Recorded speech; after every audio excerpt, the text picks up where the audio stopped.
Pada pertemuan keempat ini, kita akan melanjutkan pertemuan ketiga selanjutnya. Materi pembelajaran kita masih letak dan luas Indonesia.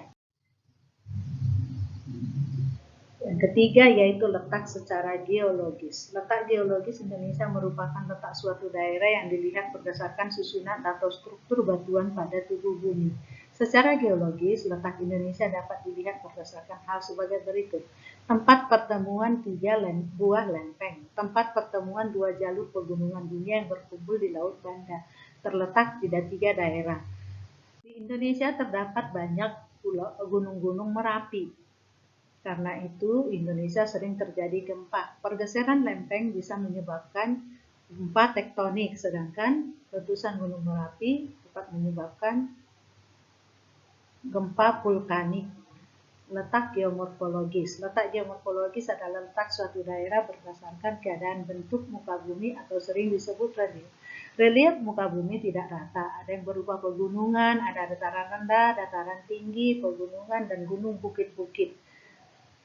Pengaruh letak geomorfologis terhadap Indonesia antara lain sebagai berikut. Suhu yang bervariasi sehingga terdapat berbagai jenis tanaman. Di pegunungan biasanya udaranya lebih dingin, sedangkan di dataran atau di pinggiran laut udaranya lebih panas.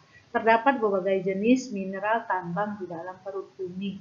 Penyebaran penduduk tidak merata karena variasi ketinggian tanah dan tanaman. Pembangunan sarana fisik harus memperhatikan kondisi geomorfologi wilayahnya. Yang kelima adalah letak ekonomis. Letak ekonomis adalah letak suatu negara dengan melihat jalur antara kehidupan ekonomi negara tersebut dengan negara lain.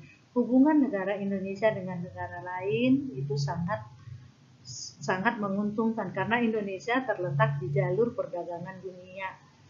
Dari suatu negara ke negara lain biasanya melewati wilayah Indonesia sehingga Indonesia disebut sebagai negara persinggahan. Pada saat persinggahan, Indonesia sangat kaya dengan rempah-rempah. Dari zaman dahulu, orang-orang luar negeri itu datang ke Indonesia untuk memperebutkan rempah-rempahnya. Letak ekonomis Indonesia kedudukannya sangat baik karena berada di antara persimpangan jalur perdagangan dunia.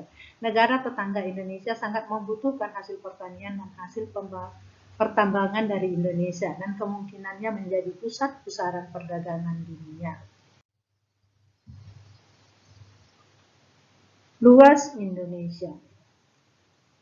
Di pertemuan ketiga tadi telah kita bahas bahwa luas Indonesia ini terdiri dari daratan dan perairan. Perairan yang begitu luas merupakan jalur perdagangan dan perlewatan kapal-kapal dunia.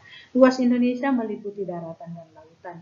Wilayah daratan terdiri dari 5 buah pulau yang besar dan kurang lebih 13.000 pulau-pulau yang kecil. Luas Indonesia yaitu luas lautannya kira-kira 3.257.357 km bujur sangkar, luas daratan kira-kira 1.919.443 km bujur sangkar. Pulau-pulau besar di Indonesia. Pulau yang terbesar di Indonesia adalah Pulau Kalimantan dengan luas kira-kira 539.460 km bujur sangkar. Yang kedua adalah Pulau Sumatera, luasnya kira-kira 472.606 km bujur sangkar. Yang ketiga Pulau Papua, luasnya kira-kira 421.981 km bujur sangkar. 4. Pulau Sulawesi luasnya kira-kira 189.216 km bujur sangkar.